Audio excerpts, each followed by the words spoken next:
Part angel, part demon. Aware and indulgent, but also arrogant and bohemian. Ironic but nostalgic. Sweet but rebellious. These are the new romantics. They don't deny sentiment, but are not dreamers either, and they relish seduction, wit, and ambiguity. Romantika is a new interpretation of the classic duality of the feminine soul.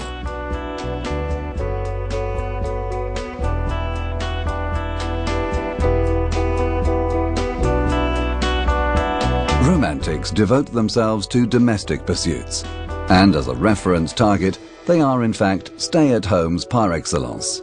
In a word, homies who are comfortable with what they have and don't feel the need for anything superfluous.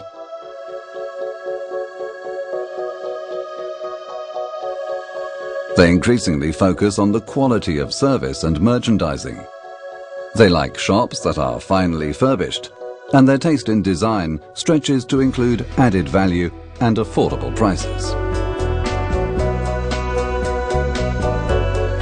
The ideal romantico landscape features clean and tidy towns, efficient waste management, breathable air, and an urban forest project with plenty of green spaces.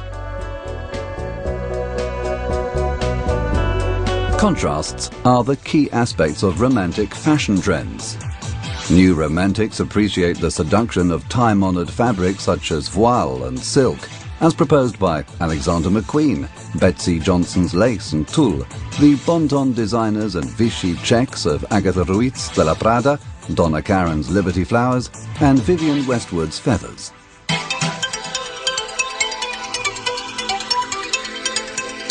Another aspect of this trend is unpredictability, such as Donna Karan's masculine hat, Agatha Ruiz de la Prada's short coloured fringe, Alexander McQueen's diabolical fairy's bodice, and the simple safari jacket mixed with leather and lace. Colours have the imperceptible nuances of sugar candy and converge on Betsy Johnson's bold pink.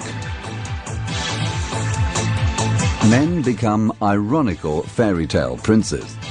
And for them, Betsy Johnson turns the tough guy's leather jerkin into a shiny dinner jacket sporting a magnificent pink camellia.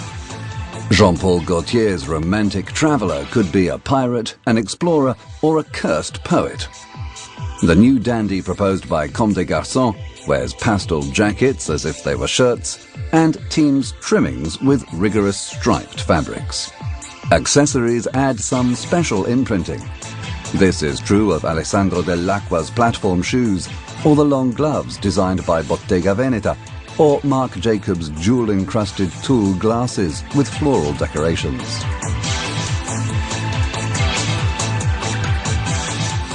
Bags are tiny, draped, and to be carried by hand, with chains that turn them into precious containers, as in the styling of Victor and Rolf.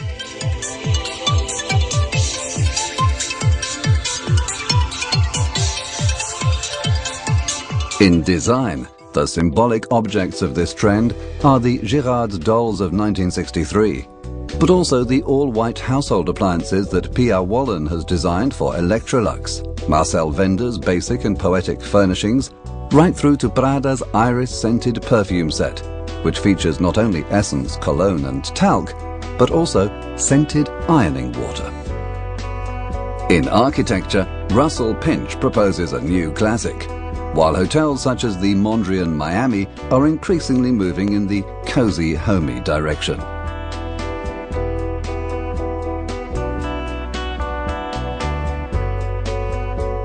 Pink Barbie, on the other hand, by the French artist Laurence Ladougne, represents a romantic way of interpreting art.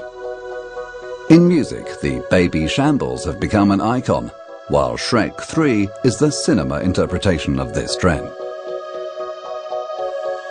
With the right makeup, women can feel like fairies, sorceresses, or works of art.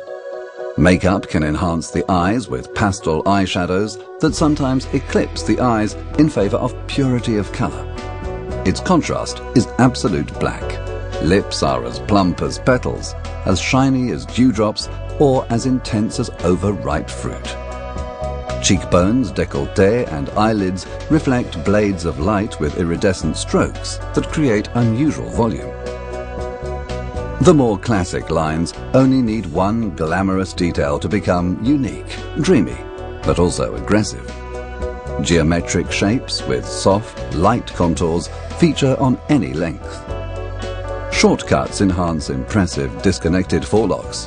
Medium cuts choose different overlapping lengths. Long cuts prefer full volumes and natural perimeters. Nuances of colour, like the touch of an airbrush, are layered to seal a new union between cold and warm chromatic effects.